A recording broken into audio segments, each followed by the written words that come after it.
In this episode, we talk about marketing mobile games, how to build authority as a marketing agency, and email. Hey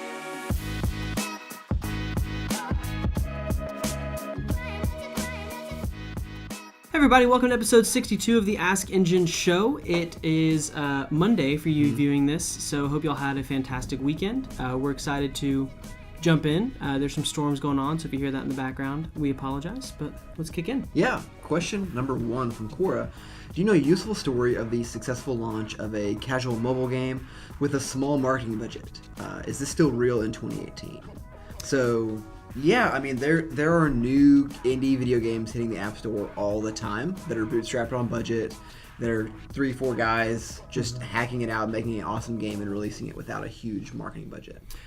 So specifically for you, because if you're asking this, I'm assuming that you're wanting to do this. So Facebook ads, Instagram ads are fantastic for mobile apps. You have a direct connection. You can deep link within Facebook, allow someone to trial it within the ad itself.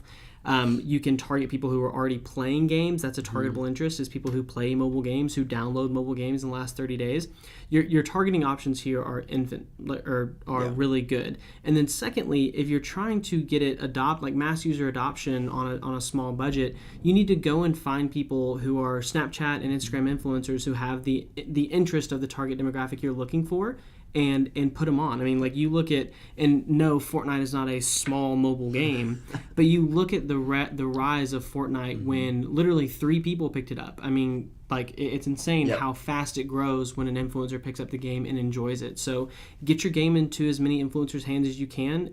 Ask them to play it. If they like it, ask them to share it. And I mean, I think the key thing above all of it is that the game itself is fun and good to play. Yeah. I mean, it goes back to everything that we talk about. Like, you've got to start with a great product. Like, that is core number 1 to being able to market this properly and grow it. Yeah.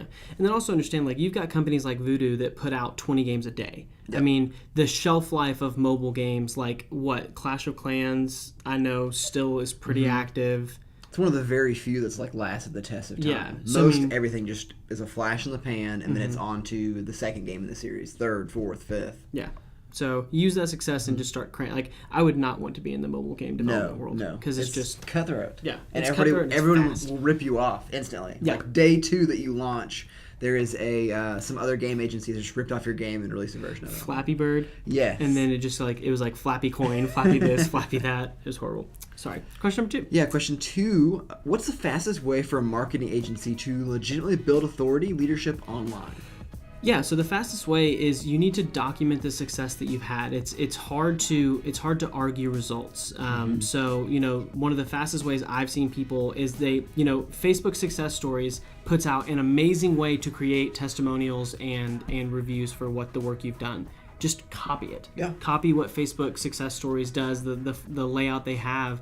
And then if you have no experience, you need to go build up that experience. Number 1, get some case studies under your belt, and then it's just outreach. It's being genuinely interested in your client's growth. What I used to do early on is I would audit 15 to 20 accounts a day. I would send them a video, a strategy document for free, and say, look, I know that y'all are doing really well right now. I would love to come in and help you do that. And oh, by the way, I'm only going to eat what I kill. So I'm only going to be on the performance basis that I can bring into the company. It's no risk to them. And so, I would do that. And then once you build out a couple clients, you can start commanding fees. Or if you're a big name, you can command fees.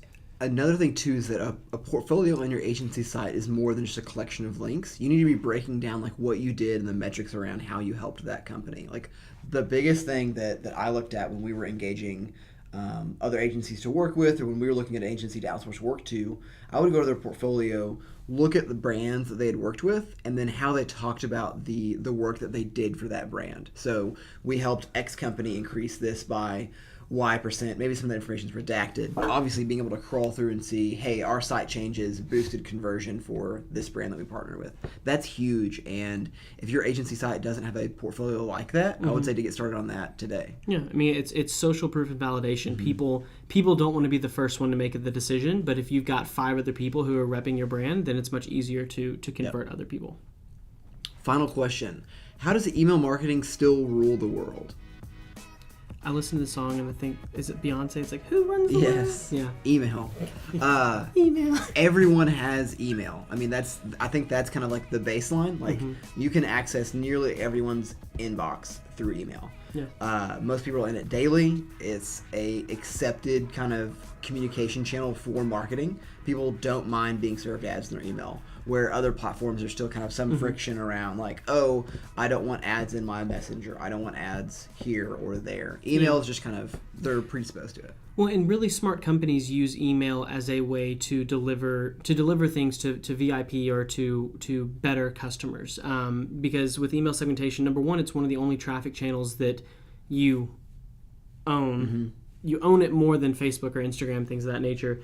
And so, because it's a more intimate connection. And then the behavioral flows that you can create via email are social has just gotten up to the level of behavioral targeting and behavioral remarketing that email's been at since, mid 2000s. So the reason email works so well is that you can create cascades, and this is something that we're building into Engine, is you can create cascades based on if someone purchases from you 3 times a year versus 2 times a year because they're a different consumer. You can offer different levels of access into your company based on people's behavior. And it's easier to test and iterate when you can within email. I mean, email by itself is just easier to test and iterate on, period. But when you start to segment out your shoppers and your customers, it becomes even easier and more powerful you to be able to say, okay, let's compare sending twice a week to our 3 time a year purchases versus 1 time a week. I mean, it is extensible, easy to modify, easy to test. It's just kind of the all around good platform to market through. Yeah. Hashtag thanks, Seth Godin. Fun fact. Seth Godin invented commercial email. Very cool. Question of the day. I like the email marketing train. So I want to know what companies penetrate your, number one, your email inbox, and then number 2, do you have I feel like everybody has like those 2 to 3 emails that they expect every day. Like for me, I go through and carefully comb through L2 Insights email every single day. It's very relevant. I love the banter. I love that email. That's really the only email I read every day that's not like work related. That's just like for consumption. Do you have any? The Hustle. I really like The Hustle. I get a lot of just different kinds of news through that. I enjoy the mix of business plus kind of the pop culture stuff they bring in. Perfect. What are your email go-tos? Thank you for watching, and we will talk to you tomorrow.